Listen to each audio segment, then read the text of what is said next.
Welcome to Hood Champion Boxing and Sports. In boxing, you find a way to win or you find a way to lose. Hey, listen, man. A lot of times when we're talking about boxers, most of the time we're talking about the big names, right? Earl Spence Crawford, Wilder Fury, AJ, and the other guy, the Ruiz, the Luis Ortiz. Talk about the guys in the lighter weight divisions, man. The Lomachenkos, Tank Davises. All of those big names, okay? I try to be a little different. I like to talk about them too because they're like at the forefront of boxing. But I did a video the other day about 10 or I think it was like 10 or so amazing boxers out of Japan. Guys who are just killers, right? I just did a video about that. And tonight, one of the guys who was listed in that video, right? Hiroto Kyoguchi. I talked about him briefly. 15-0, like 12 knockouts or something like that. 11 knockouts. But I watched him fight tonight, okay? And let me tell you, man. This guy is a problem. A problem at junior flyweight. It's 108 pounds, okay? But when I tell you, sometimes when you watch these small guys fight, maybe it's not that entertaining. You know what I'm saying? A lot of times you want to see guys a little bit more weight. You know, the smaller guys throw punches, a lot of punches and stuff like that.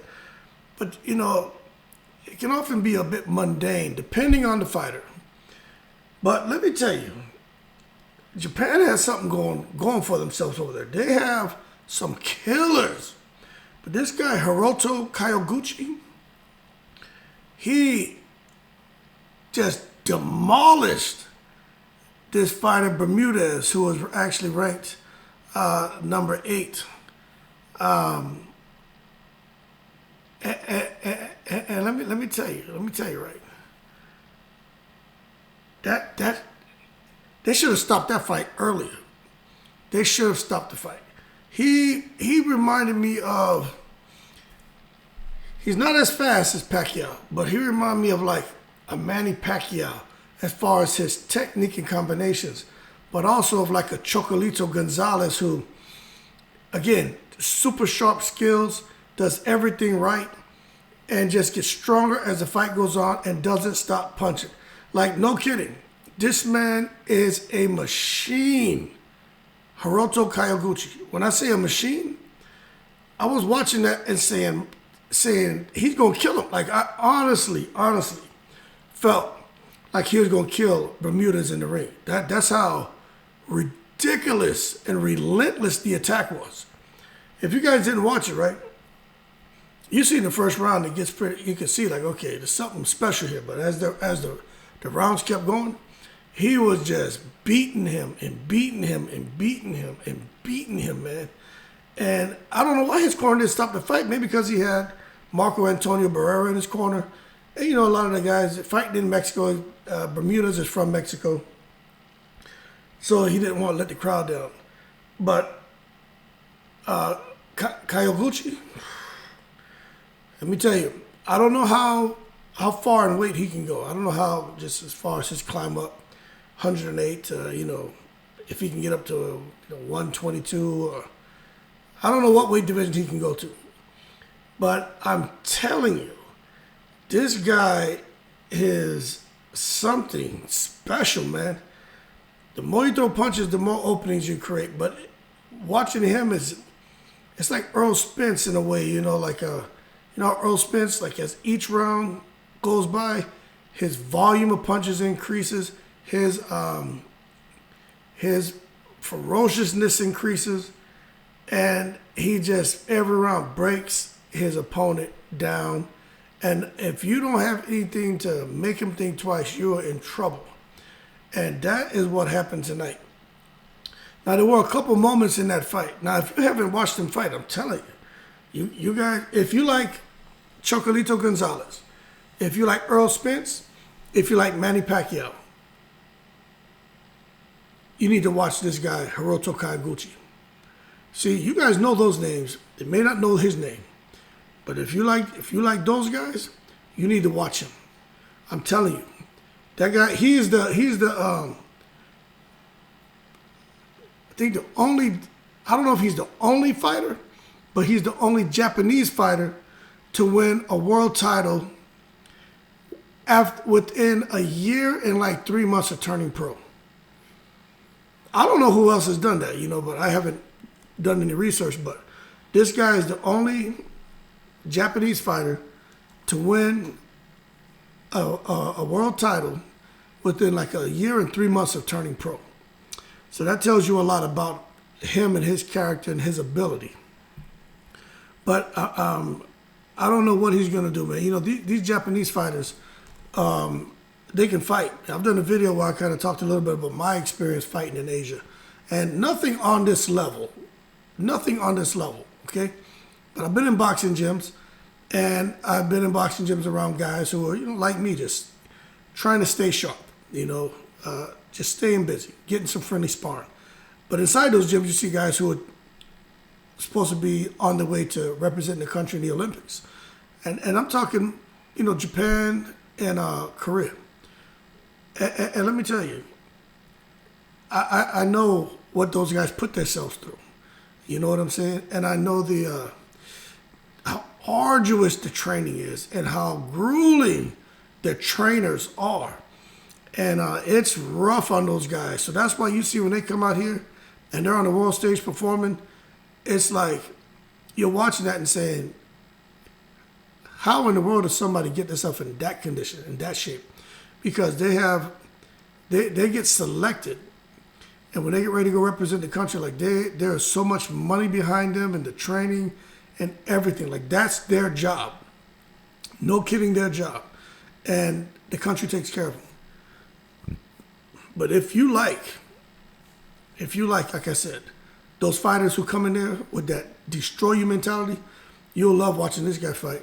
It's just like when we saw Inual the other day fight against Donaire. And I think the two of them are the best of friends. I mean, just deadly. But for Hiroto Kyoguchi fighting that junior flyweight, 108 pounds, I'm not really sure. I don't even know if you guys would recognize any of these names, but there's some names there that he can fight. But my thing is at 108 pounds, right? When I start going up, and that's flyweight. Now we're talking as junior flyweight. Now we're talking about flyweight at 112 pounds. You got Nakatani there. He can fight. Another Japanese fighter. Keep going on up. 112 because he's 108. He should be able to get to 115 pounds super flyweight. Chocolito Gonzalez, Rung Vasai. You guys should know those names. That would be the fight that I would like to see. I would like to see him fight Chocolito Gonzalez. Two guys who throw punches non-stop. When I tell you this guy, like no kidding, you can set your timer for 36 minutes and tell him go. He will punch non-stop the whole 36 minutes and not get tired. I'm telling you. Bloody. Just how he bloodied up Bermudez. Now, there were a couple moments in the fight where I was watching, and I was like, man, is he dirty? Because he was throwing that head. He can say what he wants. He was headbutting the hell out of Bermudez. And I was like, man, he's fighting dirty. So he headbutted him. He cut Bermudez. Bermudez was trying to throw the headbutt back. So they were getting a little bit dirty. The referee ended up taking a point from Kyoguchi, which he should have because he was throwing that big-ass head around. And then later in the fight, Kyoguchi had Bermudez hurt, and he just threw like 6 punches, man, hitting Bermudez behind the head. Like clearly behind the head. But the first shot that got him going was a clean shot on the chin. But he was just like, he was finding a way to win. You probably have heard me say in videos, if the referee will let me kick you, I'm going to kick you. And I think the fighter should kick the person too. If the referee will let you get away with it, do it. If he let you come in there and shoot him, bang, then do it. You know what I mean? As a referee, make the referee earn his money. Some of these referees are in there and, they're getting paid free money. They're not doing any work. It's your job to make him work. And he ended up getting a point deducted for the headbutt, and he got a point deducted for the punches behind the head. But I definitely think Bermudez was going to lose the fight anyway. But the headbutts and those punches behind the head messed him up. He got hit hard behind the head, hard, man. And when I saw how he got up and he was stumbling, I was like, oh, the fight's over. He was already getting the shit beat out of him. But when you saw him take those shots, and the very next round, that was it. You know, when I say Hiroto Kyoguchi came out the next round and unloaded, when I say unloaded, I mean unloaded, man. It was just, you guys ever did a 15-second drill where it's you in the heavy bag and, you know, the coach blow the whistle, go. You go 15 seconds, next person goes, next person goes, next person goes. And you guys do that until, you know, I don't know, 10 minutes. Like, we used to do that shit. It'd be like 4 of us for like 10 minutes, man. 15-second drills. Like, that's when you really start getting in shape. I mean, like, no, it was crazy.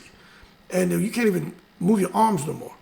But that's what that reminded me of. I was like, yo, my man is doing, he's like, Kyoguchi is doing, like, you know, kidding, like a 30-second drill. But he wasn't just throwing 1-2s. He was throwing uppercuts, hooks, 1-2s. I mean, the angles he was hitting them with. I was like, man, he going, and that's what I was saying. I was like, he's going to kill him. This guy here is ferocious, man. But if you didn't get a chance to watch it, you need to watch it. And take a look at that video I did and pay attention to those names, those Japanese fighters' names. And just, you know, when they have fights coming up, check it out. You're going to see something special, man. You're going to see something special. But I think for this guy, Hiroto Kyoguchi, watching him fight and seeing that, you know, Pacquiao's retired, plus he's way too big at 47, so that wouldn't happen. But Chocolatito Gonzalez is still fighting. That's the Nicaraguan fighter. If you don't know who Chocolatito Gonzalez is, then just get off the page right now. You know, if you don't know who that is, you need to disappear. Just stop even telling people you're boxing. Like, don't even talk about boxing no more. Chocolatito is another one of those. I mean, just amazing stamina, amazing technique. And he's one of those fighters where he's an excellent boxer. He has good punching power, but that engine is what gets people.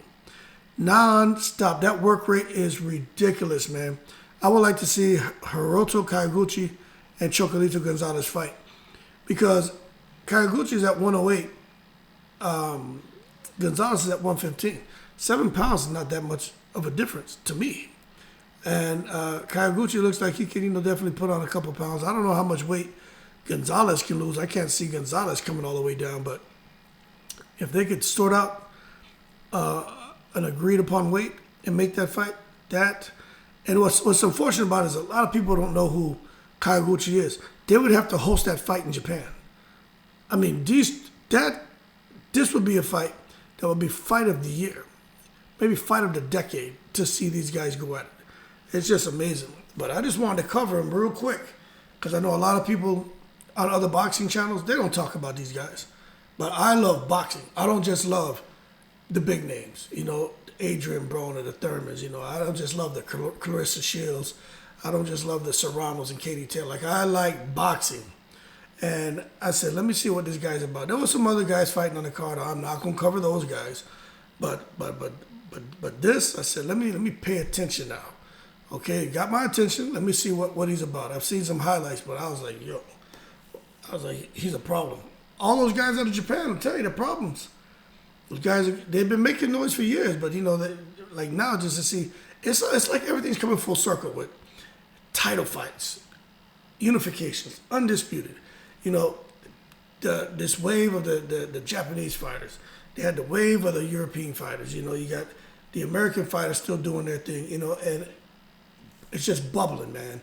You got Triller Platform, got fights going on. You know, you got Ludabella doing his thing. You got Bob Arum, you got Eddie Hearn, you got PBC. You know, you just have, boxing is just bubbling right now. And it's amazing, man. But I'm going to leave it as that. Let me tell you, that fight was bloody, man. That fight was bloody. And I really hope Bermudez is okay.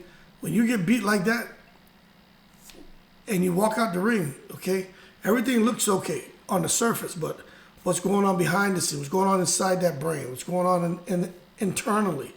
Those are my concerns because that's the kind of damage he took in this fight. It was violent, man. It really was violent. They should have, to me, after that first round, they should have stopped it. I was like, why aren't they stopping this fight? Like, you could tell he had no chance of winning. I was like, they need to stop this fight right now. But I'm going to pay attention, and hopefully in the next couple months, we don't get no negative news. But he took some serious damage. I mean, like, career-ending damage. They should have never let him get to the finish line. They should have, his corner should have stopped the fight. And there were several times in the fight where they had their hand on the towel about to throw it in. They should have thrown it in.